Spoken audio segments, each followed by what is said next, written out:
10वीच्या विद्यार्थ्यांसाठी महत्त्वाची बातमी. 10वीच्या विद्यार्थ्यांची परीक्षा आता काहीच दिवसांमध्ये सुरू होणार आहे.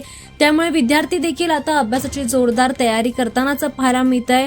शाळेमध्ये आता विद्यार्थ्यांच्या प्रिलिम्स परीक्षा देखील सुरू झाल्या आहेत. त्यातच आता महाराष्ट्र राज्य माध्यमिक आणि उच्च माध्यमिक शिक्षण मंडळाने 19 जानेवारी रोजी SSC 10वीच्या हॉल तिकीट 2026 जाहीर केलेलं आहे.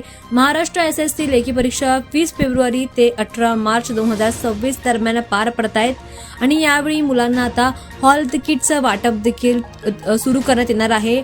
MahaSSCBoard.in आणि MahaSSCBoard.Maharashtra.Government.in या अधिकृत वेबसाईटवरून SSC हॉल तिकीट डाउनलोड करून परीक्षेपूर्वी विद्यार्थ्यांना वितरित केलं जाणार आहे. शाळांमधून विद्यार्थ्यांना हे हॉल तिकीट दिले जाणार आहे. प्रवेशपत्र मिळवण्यासाठी विद्यार्थ्यांना कोणतेही अतिरिक्त शुल्क भरावे लागणार नाही. त्यामुळे शाळेकडून दिलेल्या हॉल तिकीटावर संबंधित शाळेच्या मुख्याध्यापकांची स्वाक्षरी आणि शिक्का असेल याची खात्री विद्यार्थ्यांनी करून घ्यावी.